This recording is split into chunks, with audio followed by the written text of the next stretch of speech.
ಆಕಾಶವಾಣಿ ಪ್ರದೇಶ ಸಮಾಚಾರ ಓದುತ್ತಿರುವವರು ಶ್ರೀದೇವಿ ದಿನೇಶ್. ಮುಖ್ಯಾಂಶಗಳು. ಪ್ರಧಾನಿ ಬೆಂಗಳೂರು ಪ್ರವಾಸದ ವೇಳೆ ಭದ್ರತಾ ಲೋಪ, ಎನ್ಐಎ ಪ್ರಕರಣ ಹಸ್ತಾಂತರ, ಗೃಹ ಸಚಿವ ಡಾ ಜಿ. ಪರಮೇಶ್ವರ್ ಸ್ಪಷ್ಟನೆ. ಬೆಂಗಳೂರಿನಲ್ಲಿ ಪಿಎಂ ಇ-ಡ್ರೈವ್ ಇವಿ ಚಾರ್ಜಿಂಗ್ ಮೂಲಸೌಕರ್ಯ ಸಬಲೀಕರಣ ಕುರಿತ ಸಮ್ಮೇಳನ ಉದ್ಘಾಟಿಸಿದ ಕೇಂದ್ರ ಸಚಿವ ಎಚ್.ಡಿ. ಕುಮಾರಸ್ವಾಮಿ. ಜಾಗತಿಕವಾಗಿ ಸ್ಪರ್ಧಾತ್ಮಕ ಎಂಎಸ್ಎಂಇಗಳನ್ನು ರಚಿಸಲು ಕೇಂದ್ರ ಸರ್ಕಾರ ಬದ್ಧ, ಸಚಿವ ಜಿತನ್ ರಾಮ್ ಮಾಂಜಿ ಸ್ಪಷ್ಟನೆ. ಪ್ರಧಾನಿಗೆ ಭದ್ರತೆ ನೀಡಲು ರಾಜ್ಯ ಸರ್ಕಾರ ಸಂಪೂರ್ಣ ವಿಫಲ, ಬಿಜೆಪಿ ಅಸಮಾಧಾನ. ಮೇ 3ರಂದು ನಡೆದ ನೀಟ್ ಪರೀಕ್ಷೆ ರದ್ದುಗೊಳಿಸಿದ ರಾಷ್ಟ್ರೀಯ ಪರೀಕ್ಷಾ ಸಂಸ್ಥೆ. ಶೃಂಗೇರಿ ವಿಧಾನಸಭಾ ಕ್ಷೇತ್ರದ ಅಂಚೆ ಮತ ತಿರುಚುವಿಕೆ ಆರೋಪ ಕುರಿತಂತೆ ತನಿಖೆ ನಡೆಯುತ್ತಿದೆ ಎಂದು ಗೃಹ ಸಚಿವ ಡಾ ಜಿ. ಪರಮೇಶ್ವರ್ ತಿಳಿಸಿದ್ದಾರೆ. ಬೆಂಗಳೂರಿನಲ್ಲಿ ಇಂದು ಸುದ್ದಿಗಾರರೊಂದಿಗೆ ಮಾತನಾಡಿದ ಅವರು, ಸರ್ಕಾರ ಈ ಪ್ರಕರಣವನ್ನು ಗಂಭೀರವಾಗಿ ಪರಿಗಣಿಸಿದ್ದು, ಕಾನೂನು ಪ್ರಕಾರ ತಪ್ಪಿತಸ್ಥರ ವಿರುದ್ಧ ಕ್ರಮ ಕೈಗೊಳ್ಳಲಾಗುವುದು ಎಂದು ಎಚ್ಚರಿಕೆ ನೀಡಿದ್ದಾರೆ. ದೂರಿನ ಸತ್ಯಾಸತ್ಯತೆ ಪರಿಶೀಲಿಸಲು ಎಫ್ಎಸ್ಎಲ್ ಸಹಾಯ ಪಡೆಯಲಾಗುತ್ತಿದ್ದು, ಇದು ಮತ ಎಣಿಕೆ ಪ್ರಕ್ರಿಯೆಯ ಒಂದು ಭಾಗವಾಗಿಯೂ ಪರಿಶೀಲನೆಗೆ ಒಳಪಡಲಿದೆ ಎಂದು ತಿಳಿಸಿದ್ದಾರೆ. ಇದೇ ವೇಳೆ ಪ್ರಧಾನಿ ನರೇಂದ್ರ ಮೋದಿ ಅವರು ಬೆಂಗಳೂರಿಗೆ ಆಗಮಿಸಿದ್ದಾಗ ಉಂಟಾದ ಭದ್ರತಾ ಲೋಪ ಕುರಿತಂತೆ ಪ್ರತಿಕ್ರಿಯಿಸಿ, ಪ್ರಕರಣವನ್ನು ಎನ್ಐಎಗೆ ಹಸ್ತಾಂತರಿಸಲಾಗುವುದು ಎಂದು ಸ್ಪಷ್ಟಪಡಿಸಿದ್ದಾರೆ.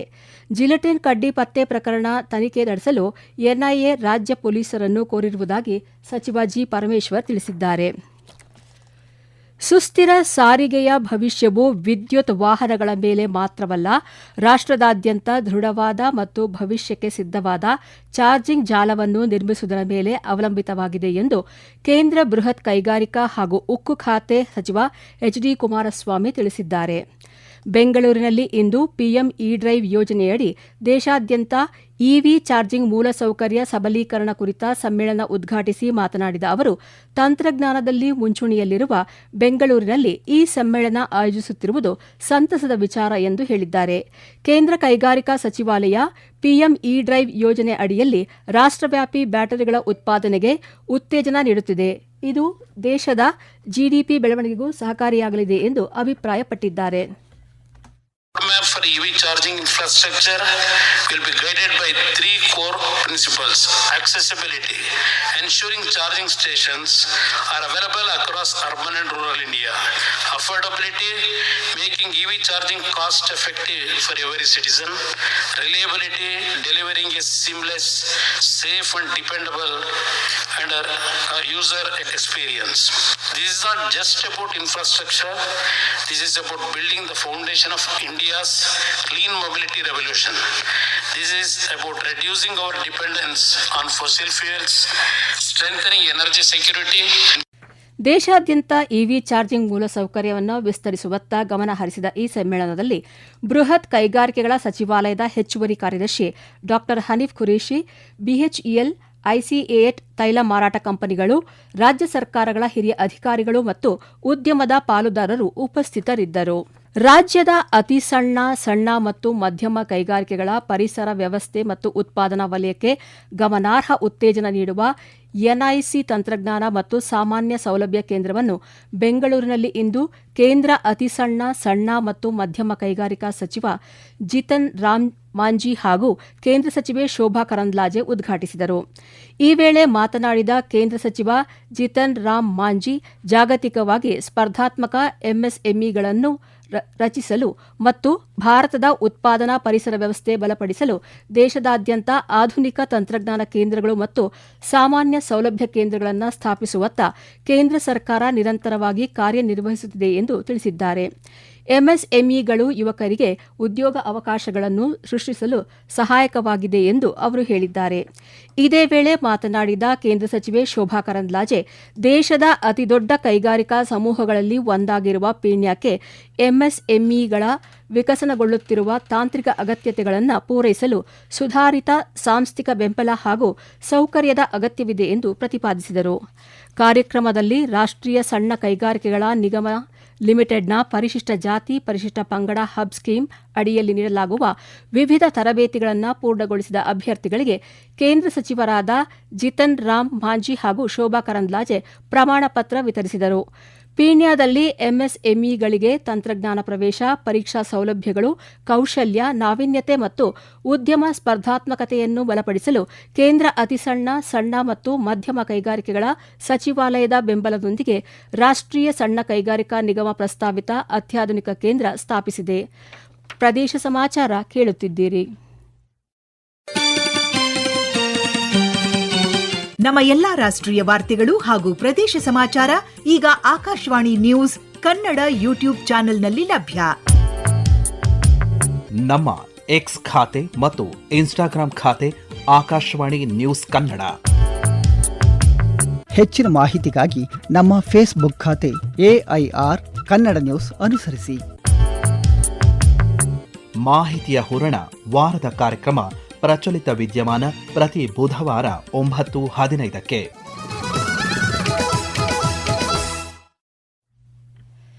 ಪ್ರಧಾನಿ ನರೇಂದ್ರ ಮೋದಿ ಅವರು ಬೆಂಗಳೂರಿಗೆ ಆಗಮಿಸಿದ್ದಾಗ ನಡೆದಿರುವ ಭದ್ರತಾ ಲೋಪದ ಬಗ್ಗೆ ಎನ್ಐಎ ತನಿಖೆ ನಡೆಸಬೇಕು ಎಂದು ಮಾಜಿ ಸಚಿವ ಬಿ. ಶ್ರೀರಾಮುಲು ಆಗ್ರಹಿಸಿದ್ದಾರೆ.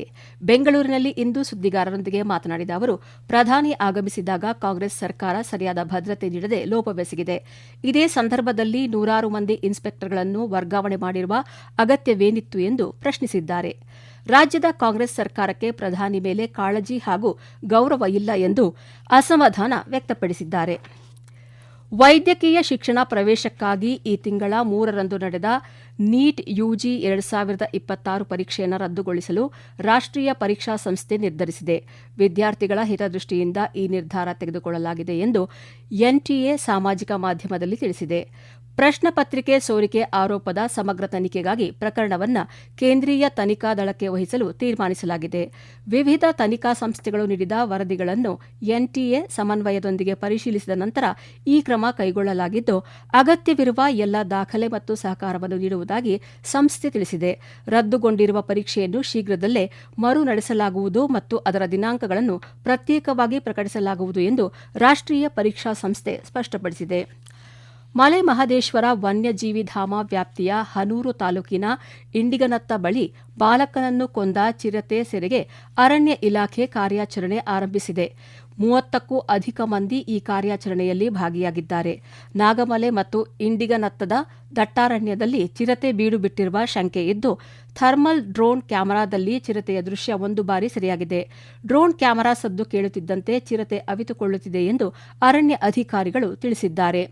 ಪಶು ವೈದ್ಯರು ಮತ್ತು ತಜ್ಞರು ಕಾರ್ಯಾಚರಣೆಯಲ್ಲಿ ತೊಡಗಿದ್ದು, ಆಯಾಕಟ್ಟಿನ ಸ್ಥಳಗಳಲ್ಲಿ ಅರಣ್ಯ ಇಲಾಖೆ ಬೋನ್ಗಳನ್ನು ಇರಿಸಿದೆ. ಈ ನಡುವೆ ಕಳೆದ ರಾತ್ರಿ ಚಿರತೆಯೊಂದು 2 ಮೇಕೆಗಳನ್ನು ಹೊತ್ತೊಯ್ದಿದ್ದು, ಅರಣ್ಯ ಇಲಾಖೆ ಸಿಬ್ಬಂದಿ ಪರಿಶೀಲನೆ ನಡೆಸಿದೆ. ಮಾಜಿ ಕ್ರಿಕೆಟಿಗ ವಿನಯ್ ಎಸ್ ಬಾದಾಮಿ ಹೃದಯಾಘಾತದಿಂದ ನಿನ್ನೆ ನಿಧನರಾಗಿದ್ದಾರೆ. ವಿನಯ್ ಬಾದಾಮಿ ಅಂತಾರಾಷ್ಟ್ರೀಯ ಕ್ರಿಕೆಟ್ ಅಂಪೈರ್ ಸತ್ಯಜಿತ್ ರಾವ್ ಮತ್ತು ಹಿರಿಯ ಪತ್ರಕರ್ತೆ ಹಾಗೂ ಆಕಾಶವಾಣಿ ಸುದ್ದಿ ವಿಭಾಗದ ವಾರ್ತಾವಾಚಕಿಯಾಗಿದ್ದ ನಾಗಮಣಿ ಎಸ್ ರಾವ್ ಅವರ ಪುತ್ರ. ವಿನಯ್ ಬಾದಾಮಿ 21 ವರ್ಷದೊಳಗಿನ ರಾಜ್ಯಮಟ್ಟದ ಕ್ರಿಕೆಟ್ ತಂಡದ ನಾಯಕರಾಗಿದ್ದರು. ಕೊರೋನಾ ಕಾಲದ ಬಿಕ್ಕಟ್ಟಿನಿಂದ ಹಿಡಿದು ಇಂದಿನ ಜಾಗತಿಕ ಆರ್ಥಿಕ ಸವಾಲುಗಳವರೆಗೆ ಪ್ರಧಾನಿ ನರೇಂದ್ರ ಮೋದಿ ಅವರು ದೇಶವನ್ನು ಮುನ್ನಡೆಸುತ್ತಿರುವ ರೀತಿ ಇಡೀ ಜಗತ್ತಿಗೆ ಮಾದರಿಯಾಗಿದೆ ಎಂದು ಸಂಸದ ವಿಶ್ವೇಶ್ವರ ಹೆಗಡೆ ಕಾಗೇರಿ ತಿಳಿಸಿದ್ದಾರೆ. ಕಾರವಾರದಲ್ಲಿ ಸುದ್ದಿಗಾರರೊಂದಿಗೆ ಮಾತನಾಡಿದ ಅವರು, ಪ್ರಧಾನಿ ಮೋದಿಯವರು ಮುಂದಾಲೋಚನೆಯಿಂದ ಕೆಲವು ಸಲಹೆಗಳನ್ನು ನೀಡಿದ್ದು, ಭವಿಷ್ಯದಲ್ಲಿ ಎದುರಾಗಬಹುದಾದ ಗಂಭೀರ ಸಮಸ್ಯೆಗಳನ್ನು ತಡೆಯಲು ಅವರು ನೀಡುವ ಸೂಚನೆಗಳನ್ನು ಪಾಲಿಸುವುದು ನಮ್ಮೆಲ್ಲರ ಕರ್ತವ್ಯವಾಗಿದೆ ಎಂದು ತಿಳಿಸಿದ್ದಾರೆ. ದೇಶದ ಸುರಕ್ಷತೆ ಮತ್ತು ಆರ್ಥಿಕ ಸುಭದ್ರತೆಯ ದೃಷ್ಟಿಯಿಂದ ಪ್ರಧಾನಿಗಳ ಮಾರ್ಗದರ್ಶನ ನಮಗೆ ಅಗತ್ಯ ಎಂದು ಹೇಳಿದ್ದಾರೆ. ಕೊನೆಯಲ್ಲಿ ಮತ್ತೊಮ್ಮೆ ಮುಖ್ಯಾಂಶಗಳು. ಪ್ರಧಾನಿ ಬೆಂಗಳೂರು ಪ್ರವಾಸದ ವೇಳೆ ಭದ್ರತಾ ಲೋಪ, ಎನ್ಐಎಗೆ ಪ್ರಕರಣ ಹಸ್ತಾಂತರ, ಗೃಹ ಸಚಿವ ಡಾ ಜಿ. ಪರಮೇಶ್ವರ್ ಸ್ಪಷ್ಟನೆ. ಬೆಂಗಳೂರಿನಲ್ಲಿ ಪಿಎಂ ಇ-ಡ್ರೈವ್ ಇವಿ ಚಾರ್ಜಿಂಗ್ ಮೂಲಸೌಕರ್ಯ ಸಬಲೀಕರಣ ಕುರಿತ ಸಮ್ಮೇಳನ ಉದ್ಘಾಟಿಸಿದ ಕೇಂದ್ರ ಸಚಿವ ಎಚ್.ಡಿ. ಕುಮಾರಸ್ವಾಮಿ.